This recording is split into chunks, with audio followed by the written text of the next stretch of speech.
Okay, Greta Thunberg's in the news again. How dare you, Greta? How dare you? Please go away.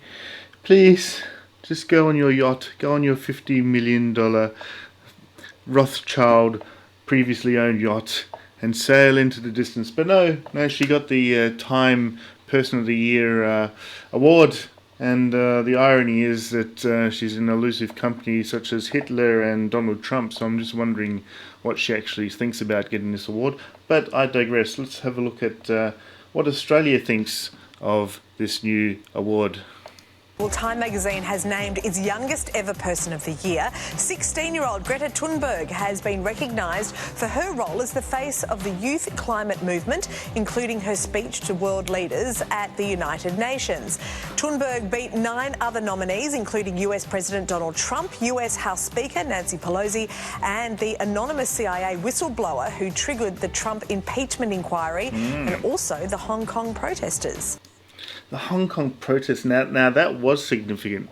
I think that's very significant because, as we all know, that China's is at the forefront of becoming the new superpower of the world, and we're getting a bit of fight back from Hong Kong. They're trying to retain their autonomous, well, not so much autonomous, it's slightly the two states, one policy that the Chinese government said was going to be 50 years from 1997. So still got a few years to go there. So I think that was quite significant. Hong Kong, actually, I think the Hong Kong protesters got the actual online vote, which is good news. The Time Person of the Year is a hot topic this morning. To discuss it, we're joined by Tom Elliott from 3AW in Melbourne and social commentator Jane Caro. Welcome to you both. Morning. Tom, what do you think? Greta, she beat out an impressive field of people who have been newsmakers in 2019, but it's supposed to be someone that really changes the world. Here we go. So we've basically got the right-wing guy on the... well, actually, I might just move my window down so you can sort of see a little bit better here. Let's put me down here. And got the right-wing guy on the left there and the left-wing girl on the right. So here we go. It's going to be fun. Strap in.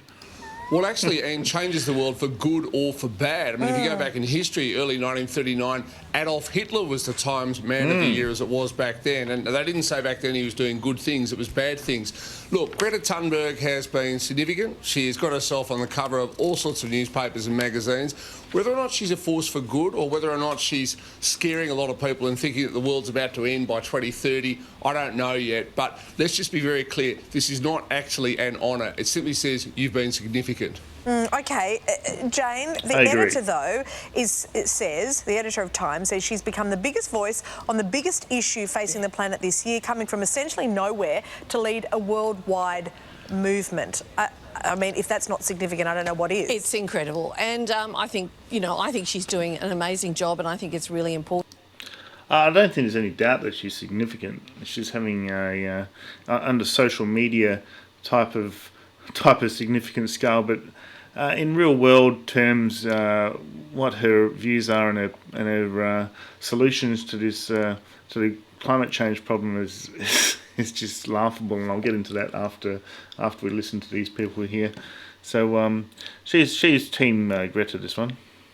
What she's doing. I mean, you only have to have lived in Sydney for the last few weeks, or like me, have a country property on the edge of what is supposed to be a rainforest and is dry as dust and threatened with fire, to start thinking, come on guys, let's get serious. Climate change is happening. It's happening now. We're getting into feedback loops that we were warned wouldn't happen for a number of years. You know, Greta Thunberg is absolutely right to be pressing the panic button on this. We should all be really exercised and calling our leaders to account and saying that we must wean ourselves off fossil fuels and start transitioning to a cleaner, greener economy. Otherwise, all bets are off, people. It's interesting. People seem to be talking about this even more than ever, I think, following the week of the bushfires recently. Climate change denial was always a short-term strategy. It was always going to come and hit us in the head, and it has. Tom? I think she's been watching lots of Greta videos there because she's getting really fired up. Now, my view on climate change, yes, it's real. Definitely, the science is quite straightforward. You have greenhouse gases; they reflect back heat, and you get that greenhouse effect, and the temperature is rising. Science is showing that, and when you got higher temperatures, you get more evaporation. So therefore, there's more volume of water in the clouds, and you get significant rain events and greater winds and so forth, because you got the temperature differentiations. So it's definitely what's causing things. And even if you're a climate change denier, there's no denying that cleaner air, burning less fossil fuels with cleaner air is the way to go. Everyone wants to breathe in cleaner air. Showing in Sydney, the air quality was, I think it was ranked 15th in the world the other day, because we're sort of moving towards like Delhi type air. There it's just getting ridiculous. There's lots of respiratory problems happening in Sydney at the moment, and definitely they're praying for a bit of rain, I think, which they might not get until May. They're saying significant rain. So here we go. So now we've got the other side, right wing guy, and here we go. Well, I just think there's a lot of hypocrisy about Greta Thunberg. I mean, they just had the film of her arriving in New York on that yacht. That actually caused more CO2 emissions than if she'd just flown, because they had to fly the whole crew back to Europe. So, look, she's significant, there's no doubt about it. She is raising awareness, but I do think she's panicking kids into thinking the world is imminently about to end. I mean, there's stories that people aren't having babies anymore, and they say there's no future, I don't care, the planet's going to die. Personally, I think that completely overstates it. Yeah, we did just see someone has just had a vasectomy, saying that they're not going to bring another child into the world. So it is having a significant effect. But then the counter argument is, well, we need to do something. Yes. We've got to move on to the next topic now. There we go. Well, Time magazine has named. All right, let's go full screen here, and so let's have a bit of investigation of Greta here. So she likes to travel around in yachts, and if you look at the yacht. Let's see, I think I've got this here. We'll get onto my... it's called the Malaysia 2, and it should be around... Where are we there?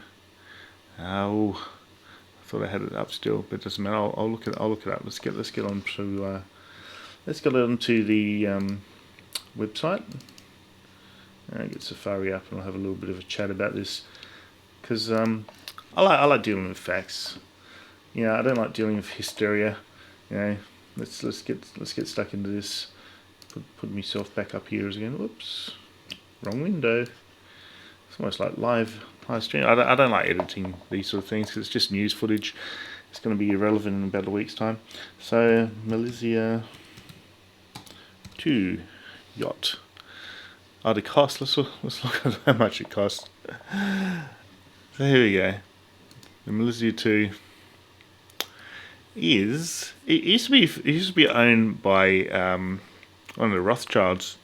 I think it's like 50 million. It's some ridiculous amount of money. It doesn't say what the cost is here. It's just ridiculously expensive. I'd like to know how she actually got. Saying here £4 million. No, it's a different one. This was a Formula racing yacht. This thing was expensive, man. Frequently asked questions about the Transat with Greta. Is that Malaysia? I think that's the one there. It was expensive. And as I said, they had to fly the crew back, because nobody wants to spend weeks and weeks on a yacht. And so I'd love to ask Greta. She wants everyone to be travelling by yacht because of the lower carbon footprint. It's like, where is everyone going to park their yachts?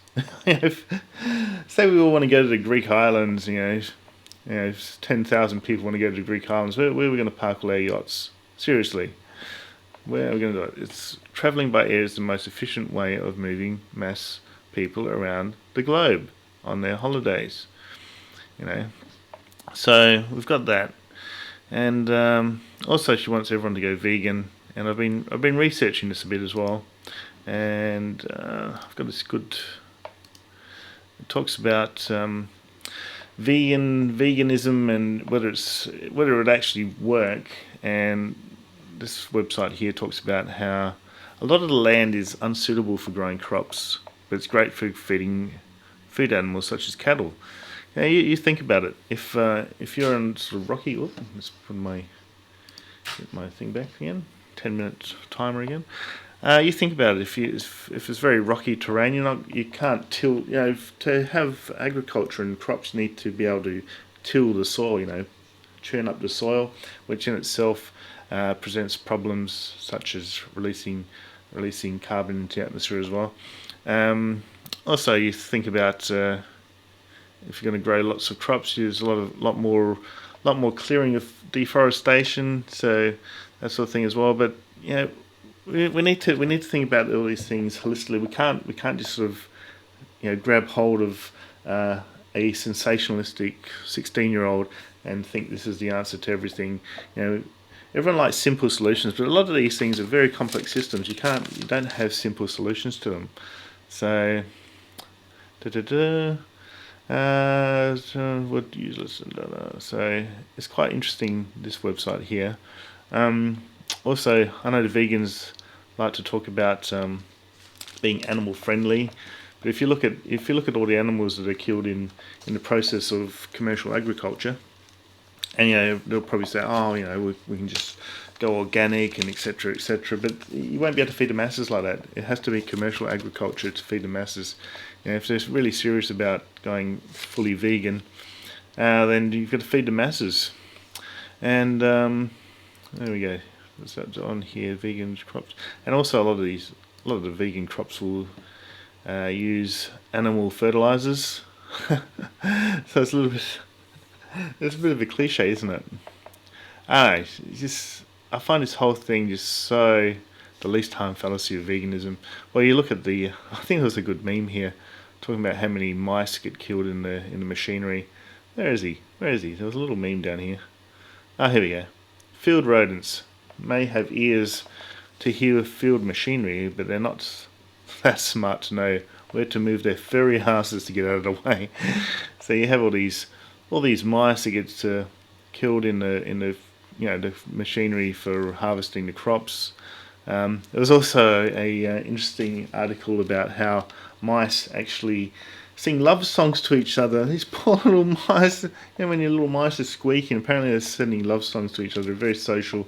So you're killing the most social animals. When you clear land for growing crops as well, they've got to relocate, and they've got to compete for food, and so a lot of animals die off. Also, you hear about farmers, just killing animals to protect their crops, protect their fruit crops, and so forth. It's just there's no way around it. Animals are going to suffer to keep humans alive, which brings me to my real solution. I think to this is population control. That's really one thing that we need to get a hold of. Is the world is overpopulated. There's 7 billion plus people in the world, and I think I read somewhere that to be fully sustainable and everyone can live a first world lifestyle, we need to get it down to around 500 million. So we're about 14 times over that, and then we wouldn't even be talking about this. There would be no climate change.